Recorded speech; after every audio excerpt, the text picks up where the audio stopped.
Welcome to another edition of Milton Keynes Channel 40's chats with people in the community that are doing their best to care, share and protect. And today we have Mike Casham back, who's going to talk to us about the importance of using rigour in the operations of your charity. There's a lot of money coming down from government at the moment without the usual rigour that would be applied, and it's important that you understand the do's and don'ts. So join me over the next 10 minutes whilst we chat with Mike about applying rigour so it doesn't slow down your charity, but so it helps in the future in the growth of the finances and the reputation of the organisation.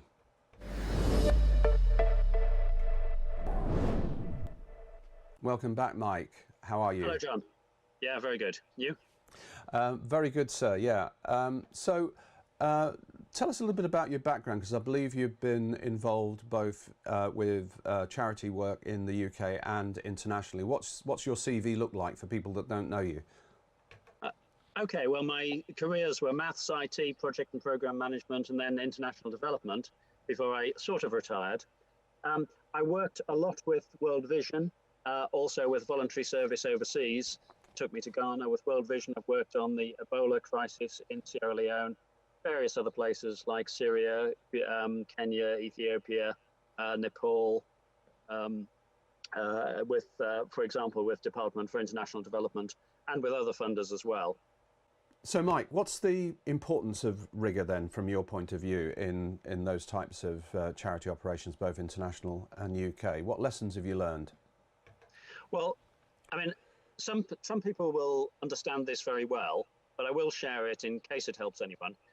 Key thing is to focus on the outcomes.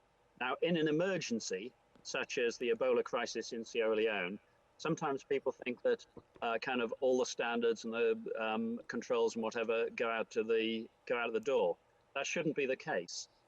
There should always be a focus on what outcome ultimately you want that is beneficial. Maybe various things you produce, outputs and whatever, you know, in the UK, tests, PPE, for example, for coronavirus. But the key focus is what is the outcome? So saving lives, for example, maybe outputs, maybe inputs that you need, but focus on the outcome. During the emergency, when things get hectic or when circumstances change, you may well need to change the activities that you're doing. And can give you examples from Sierra Leone.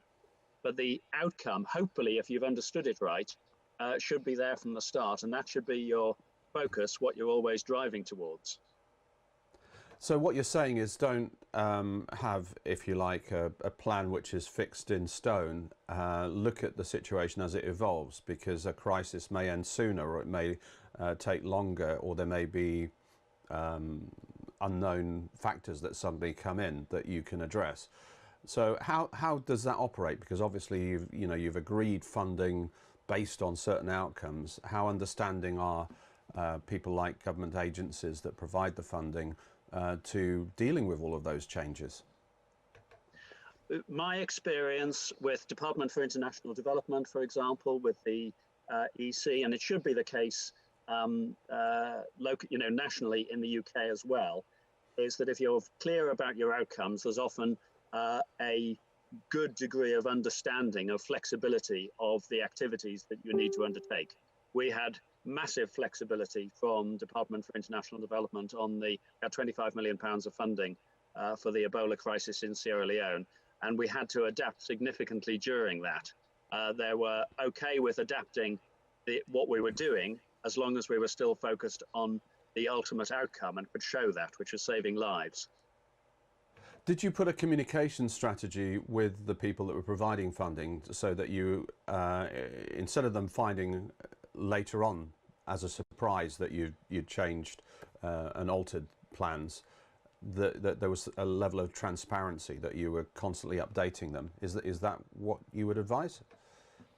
Yeah, and here the key thing is know the funder. Depending on the person that you're working with a funder, for education in Syria, we had very rapid emails to notify them of, oh, this is changing. Government forces are approaching. This has a big impact on what we're doing. The other funders may have slightly more formal processes, but my experience of working with people is that there's sometimes a tendency to be slightly afraid of the funder, and my golden rule would be keep the communication going with them, talk to them informally, say this is coming up, how would you like to just to tell you more information, what do you want? And there will, in every case, in my experience, be very open to that. They may say, right, that's fine, this is the formal process, but they will welcome the interaction. Now, in an emergency, there's always a bit of resistance to applying rigour. So people tend to cut or dispense with the red tape. That sometimes works, but what's your thoughts on the do's and don'ts when expediency plays a role in rescuing a part of the community? You have to be clear about what it is that you're trying to do. You have to be clear about the outcome. Otherwise, you may be trying to do things quickly, but you may be wasting money. You may be going in the wrong direction. You know, if you're, as an analogy, you're trying to get the ship to New York, you need to know that you're going to New York. You may have to change course, steer around icebergs, do everything else, but be clear about where you're trying to get to, and share that. You know, be open about that with the funder. Now, you're well connected with a number of charities, and you've got a network of other people that share similar views. For smaller charities or people new to not-for-profits and community fundraising, what kind of help should they reach out for? And specifically, what kind of help might you be able to give and your network of people out there in Milton Keynes? Okay, so we did another interview, of course, about MK Money Lifeline. I'm chair of trustees there. A year ago, I got into a group called the Association of Chairs. So for chairs of trustees, that is brilliant. They run a whole series of webinars. Within our own field, we have a professional organisation that gives, so this is for MK Money Lifeline, that gives specific advice on that, which is CMA. But there will be groups that you can interact with.